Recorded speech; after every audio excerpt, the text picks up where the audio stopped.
Everglades is one of the most beautiful national parks in all of the United States. It's also a literal playground for murderers. A man accused of shooting at park rangers inside Everglades National Park. Drew Curtis Sykes is facing charges for allegedly firing 50 rounds with an AK-47 at park rangers. Everglades was once the home of one of the most notorious serial killers of all time until one day he himself was killed by an angry mob. A Florida man once hired a 26-year-old woman to kill his ex-girlfriend, but before she could even act, she herself was killed, found dead, dumped inside Everglades National Park. Some people claim that there have been almost 200 bodies dumped in the Everglades just in the last few decades, and that's only the ones that were found. A local police captain was asked about this very thing, to which he said, quote, "It's a convenient place to dump people because there are gators out there to eat them."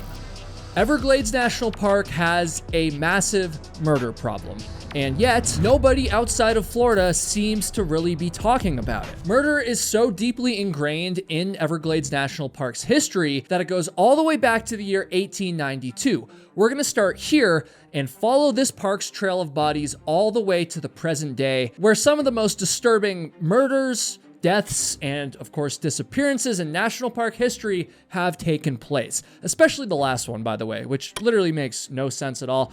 But first, there's this campsite in Everglades National Park called Watson Place. And if you're just glancing at a backcountry map, it probably looks like any other peaceful spot along the river. But what you have to understand is that this campsite is named after a literal serial killer. His name was Edgar Watson, and some people say that he committed his first murder at just 9 years old. Born in 1855, his dad was a drunk Civil War vet who routinely beat him senseless. And over the years, Edgar kind of just bounced around through various states. I'm talking South Carolina, Oklahoma, Texas, and he left a trail of bodies wherever he went. By 1891, Edgar had arrived to Florida, where he was promptly arrested for killing a man named Quinn Bass. By some stroke of luck, the jury would actually end up acquitting him. But then he was arrested again, this time for killing a man named Sam Toland, and somehow the jury acquitted Edgar Watson again. After the second acquittal, he finally settled down in a place where nobody would really ask many questions about what he was up to. A place where he knew that he could continue killing without having to be placed in front of one of those pesky juries, right? Edgar Watson decided to settle down where else but right in the heart of the Everglades. He bought land, he grew sugarcane, and he hired various workers from all over Florida. But what these workers didn't understand is that they weren't just farmhands, they were literal targets. Edgar quickly developed a habit, we'll say, of hiring men with no families and no one to miss them. He'd work them hard, and then when they asked him to pay, well, he would just kill them instead. Eventually, the locals did begin to catch on.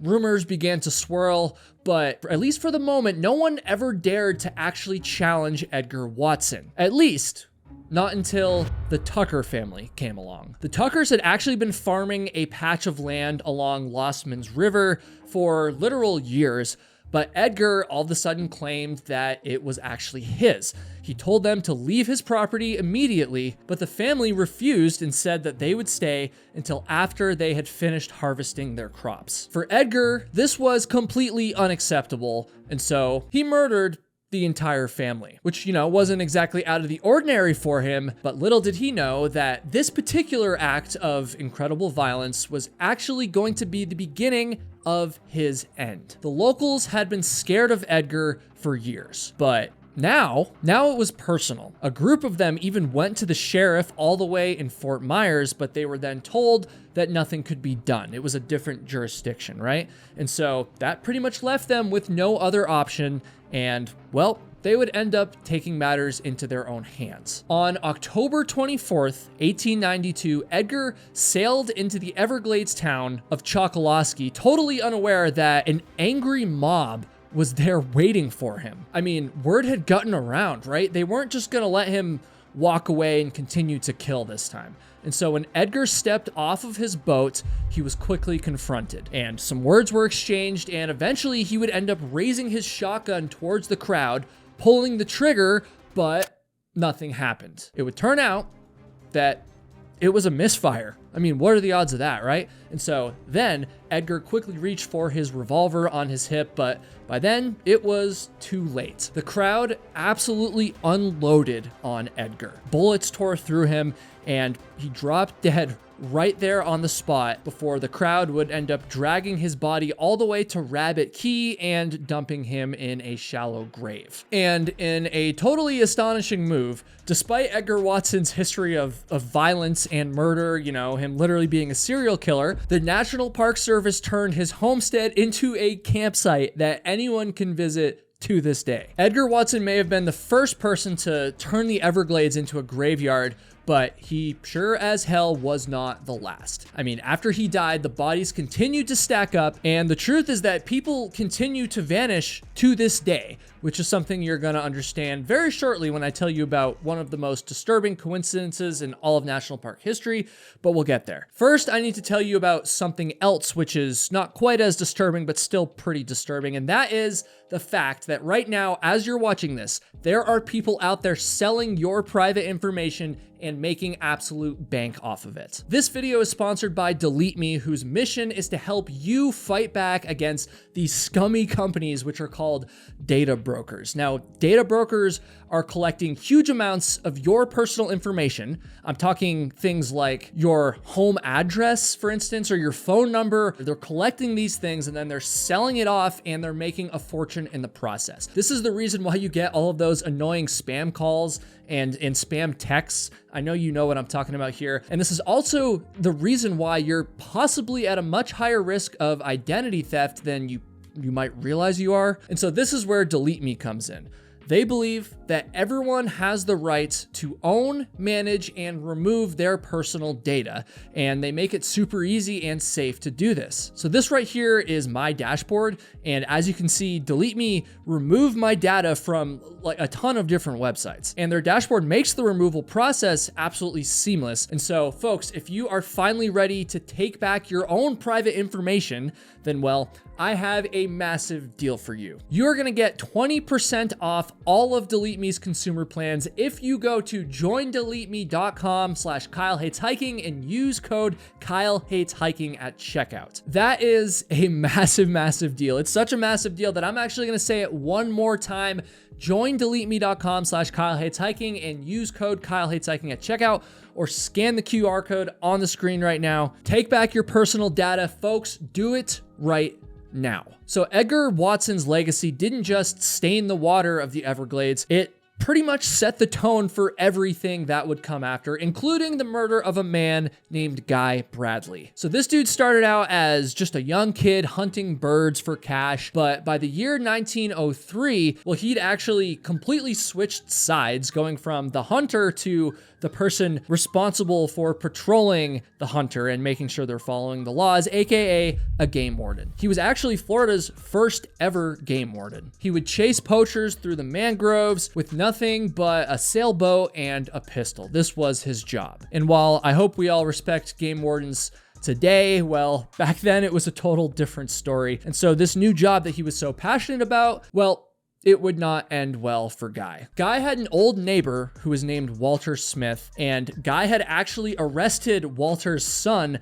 not once, but 2 different times. And so after this, Walter warned Guy, quote, "If you ever arrest one of my boys again, I will kill you." And tragically, he would end up making good on that threat, shooting Guy Bradley dead, dumping his body in Guy's own boat, and then just kind of pushing him out for the tide to carry away forever. And while Guy Bradley's murder did help spark conservation laws across the country, it definitely did not stop the bloodshed in the Everglades. The killings did not stop. They just got quieter and eventually more anonymous. I'm talking Jane Doe's, shallow graves.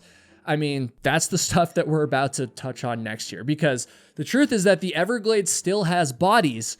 You just have to know where to look. In the year 1969, someone in South Florida had the misfortune, we'll say, of being bound, stuffed inside a wooden trunk, doused with gasoline, and then set on fire. And while the specific location of the killing remains unclear, the charred body was discovered where else but in the Everglades. And as if that wasn't already crazy enough, investigators quickly came out with a theory about the identity of this particular person that was, well, you'll see. Folks, this was not your typical Jane Doe. Investigators initially believed that the charred body was actually that of Ruth Eisman Shear, who was the very first woman in history to be placed on the FBI's top 10 most wanted list. And the way that she ended up on that list will probably keep you up for a long time. So the previous year, Ruth and her then boyfriend, who was named Gary Christ, grabbed a 20-year-old college student named Barbara Mackle right out of her hotel room at gunpoint. They then proceeded to bury her alive in a fiberglass coffin with very little food, water, and just a few little air tubes and a flashlight. Barbara was stuck underground for 83 hours, while Ruth and Gary demanded $500,000 in a ransom payment from her wealthy father. Barbara spent 3.5 days lying in the dark, using this tiny flashlight to kind of just keep track of time and to just kind of keep herself alive, right? And somehow, when the FBI finally found her, she was still breathing. She somehow survived this insane ordeal, and Gary was caught just a few days later, but Ruth managed to pretty much drop off the face of the earth, which ultimately drove the FBI to add her to the 10 most wanted list. She remained completely undetected all the way into early 1969, and she matched the description of this Everglades Jane Doe that was found in the wooden coffin. And so they really believed for a while that she was the Jane Doe. However, after further investigation, it was eventually determined that the Jane Doe was not actually Ruth Eisman Shear, who would end up being arrested all the way over in Oklahoma just a few short days later. And disturbingly enough, the identity of this Jane Doe remains unknown to this day. And tragically, she is not the only one. In early 1975, a peaceful family getaway turned into an absolute horror story when the family's young son found not one, but 2 rotting bodies off of a dirt road in Big Cypress National Preserve, just north of the Everglades National Park border. Just like the previous Jane Doe I told you about, these bodies have also never been identified. And then you want to flash forward to 2004, when yet another Jane Doe was found, and her remains were accompanied by like multiple Catholic symbols, including like a cross and stuff like that. And what made this one a little bit more unique was that, unlike most of the other unidentified bodies, this particular Jane Doe was found in an area that is completely inaccessible to vehicles. Like, someone couldn't have just driven out there to dump her body. And so it's unclear if this particular Jane Doe was actually a murder victim or just experienced an accident in the backcountry or something like that. I'm not really sure, but for this next particular case, well, we definitely know that it was in fact murder. I'm talking about this woman right here. Her name is Marissa Karp, and just as you suspected, she was found dumped in the Everglades. In the year 2002, the 17-year-old was found stuffed inside of a green garbage bag and, just dumped off in a canal off of Alligator Alley. She'd been shot once in the chest and then just thrown away like garbage, which is horrible, right? So Marissa had spent much of her life kind of bouncing around in the foster system, and eventually she started to kind of run with the wrong crowd, and evidently, well, she fell in with some drug dealers who had ties to a ring in the Bahamas. And coincidentally, the night before she disappeared, she had actually gotten into a fight with one of these men, whose name I'm gonna butcher, but I believe it's Elian Ingram, something like that. I don't even care. This guy's a scumbag. So she gets into this fight with this bad dude, and then right after that, well, she vanished off of the face of the earth. Her body would end up turning up miles away in the swamp of the Everglades, of course.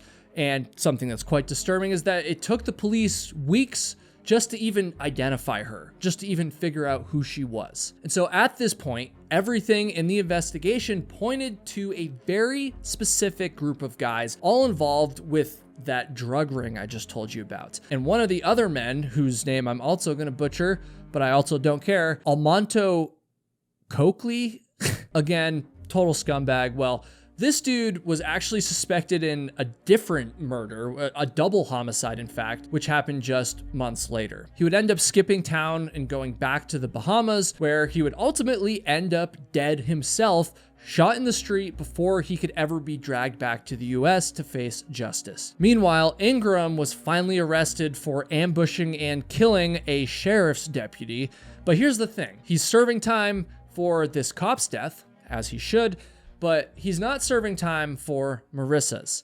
In fact, nobody is. Her murder remains unsolved to this day, and that's despite her father, Gary, putting up billboards, offering rewards, and even going to the Bahamas himself to try to get some answers. But tragically, nothing has worked out so far. Every lead has either disappeared or ended up dead. And so another murder in the Everglades slipped through the cracks. And trust me, the stories don't stop here, because next we're getting into another Everglades murder, and this one is somehow even more brutal than all of the rest. So in 2007, a fisherman spotted something kind of floating along in a canal. It was something wrapped in a plastic grocery bag, and it literally had alligators circling around it. Turns out, it was a human head. No other body parts were found, no ID was found. The cops had almost nothing to work with in this case, except for that plastic bag. They would end up tracing it all the way back to a grocery store chain in New York. And with this information, investigators took a long shot and started digging all the way up the East Coast. And folks, that's when things started to get weird. A guy in this shady Florida motel would end up coming forward and saying that his two sketchy roommates had been bragging about killing a woman and then dumping her body for the gators to find. These two losers were named Paul Trucchio and Robert Mackey, and they had met while they were both in prison, of course, and then they got out and they worked various odd jobs together, and then somehow they thought that they could get away with murder. Eventually, the bag, a New York license plate that they tossed off of a bridge, and of course, a few jailhouse confessions, well, all of this stuff pointed towards the victim being one particular woman whose name was Lorraine Hatzakorzian. Lorraine was a 41-year-old single mom from Long Island, New York, and she had left New York with these two dudes, Paul and Robert, just before she vanished. How convenient is that? Now, no one knows exactly what happened, and to be honest with you, I'm not even sure if I'd want to know all of the fine details, but we do know that somewhere along this route from New York to Florida, something went horribly wrong. The police believe that these two men beat Lorraine unconscious, dismembered her, and then dumped her body along the way. Only her head was ever found, and even today, the rest of her body is still missing. Investigators tried for months to get Robert and Paul to talk, to confess, and instead of doing this, the two of them essentially played games. They lied. Even after they were arrested, they sent the police on these wild goose chases where they would lie about where the rest of Lorraine's body was located and just wasted everyone's time. And it gets a lot worse. So witnesses said that after killing Lorraine, Paul and Robert would sit outside of their motel room patting this little alligator statue that they called the alligator god. And they would literally pray to this alligator statue that the real gators would find the rest of Lorraine's body and erase all of the evidence. Folks, that's the kind of evil that the Everglades hides, and we're not done yet. In February of 2020, a fisherman found the body of 26-year-old Brianna Slabo rotting face down within the borders of Everglades National Park. By this point, Brianna had been missing for days, and at first it looked like a simple drug overdose, a tragic end for this young woman who was struggling with addiction. That's what the official report says anyways, but when investigators started to dig a little bit deeper, the story got way messier and frankly way darker. It turns out that Brianna was not just some random addict. She was actually tangled up in a murder for hire plot. Now, by this point, her father, Michael, was still trying to kind of just figure everything out. Brianna had been talking about working as a private investigator for a man named Daniel Slater. She had been doing things like renting cars, making weird trips, and hanging out with some shady people associated with Daniel. And as it would turn out, Daniel Slater, a 51-year-old suburban landscaper, well, he had a lot more going on in his life than just landscaping. Daniel was plotting something extremely evil. According to the FBI, he was paying people to stalk and kill his ex-girlfriend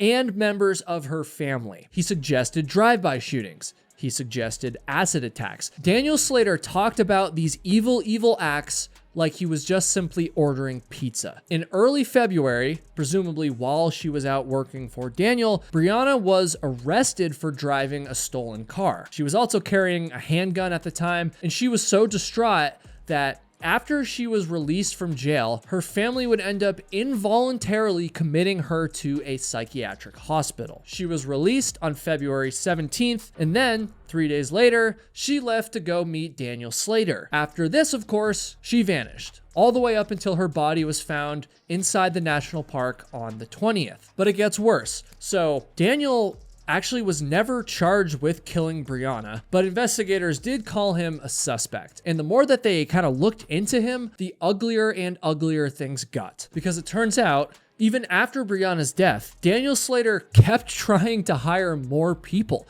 He kept offering cash and drugs to anyone who was willing to take out his ex, and he even coached them on how to fake the crime scene. His plan was pretty simple. Shoot the ex's family through their window, then spray paint Black Lives Matter across the house to make it look like some kind of weird political hit.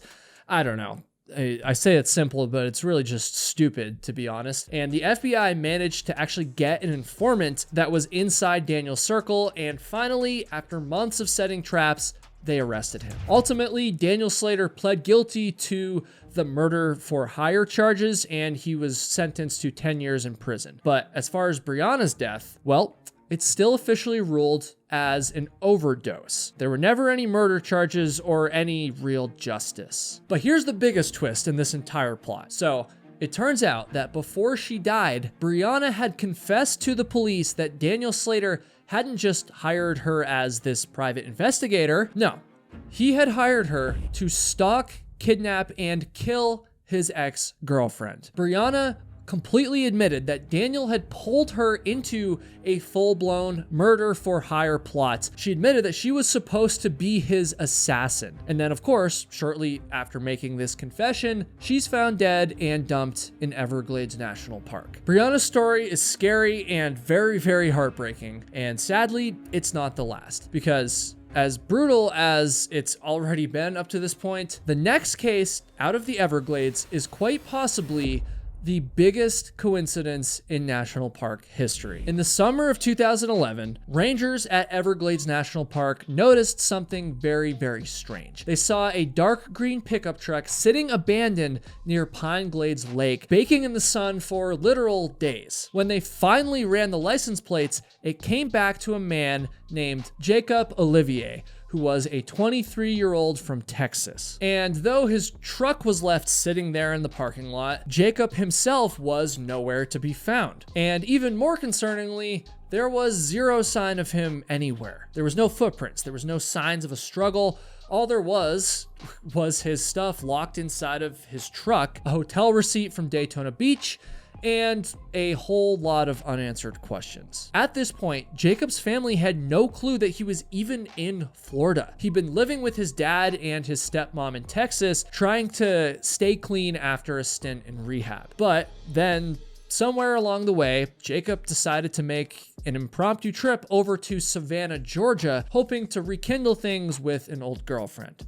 Folks, this did not go well. When Jacob arrived in Savannah, he learned that not only was this former girlfriend not interested, but she was actually seeing someone new entirely. So, presumably heartbroken, Jacob hit the road again. And without any clear plan, he somehow ended up alone in the middle of Everglades National Park. This is hours away from Savannah, by the way. They're not close together. And so inside of Jacob's truck, park rangers found a gun case, but there was no gun inside of it, which is not a good sign. There weren't any drugs found either, even though Jacob had a history with addiction. A surveillance camera even caught him driving into the Everglades right around 1 p.m. His cell phone's last ping was at 4:45 p.m., but then there was total silence. When park rangers realized Jacob's truck hadn't moved in days, a professional search was launched. I'm talking helicopters, canines, and of course trackers on the ground. And one thing that is a bit astonishing, to be honest, is that the police never contacted Jacob's family, even after the search for him was on, even after they knew he was missing. His mother was quoted saying, "I found out from a news reporter that called me and said, 'Are you aware your son is missing in the Everglades?'" And this must have come as a double shock, because not only was her son missing, which is shocking enough, obviously, but Jacob had literally zero ties to the Everglades at all. It was completely random. Like, why was he there? And of course, it was also very, very concerning. And so despite this massive search, no sign of Jacob ever turned up. And so just like that, he became yet another missing person in a place that is quietly becoming infamous for erasing people forever. But here's where things start to get even weirder. Folks, Jacob wasn't the only one. Just 5 months earlier, 67-year-old Roger Sawyer had been traveling with his family through the Flamingo district of the Everglades. And at one point, they stopped to kind of just stretch their legs. They were on this road trip, and they briefly split up with Roger for around 20 minutes as they all kind of went off and did their own thing. Roger would walk away and then was promptly never seen again to this day. Both of these cases got heavy initial searches, right? You know, I already said it. Planes, canines, search teams, all these things. They combed every trail, every patch of water, every stretch of mangroves that could possibly be reached. And yet, nothing. At this point, it's hard not to wonder, right? I mean, two men, different ages, different backgrounds, disappearing in the same national park just months apart, no trace of either of them, no witnesses. Two healthy men walked into the Everglades and never walked out in the same place at nearly the same time. And with that said, I won't get ahead of myself. It's probably just a coincidence, right? One of the biggest coincidences in national park history, mind you, but it probably is a coincidence. And yet at the same time, it does make you wonder what else Everglades National Park is hiding. Folks, this was a wild one. I wanted to give back, you know, after covering so many tragic stories in one video. And so in the description, I've linked to the National Center for Victims of Crime. I've made a donation to them, and I'd encourage you to do the same, even if it's just a few bucks. It doesn't have to be anything crazy. Please subscribe to the channel and help us reach our goal of 1 million subscribers. We're getting up there, but we have a long ways to go. And of course, folks, thank you so much for watching.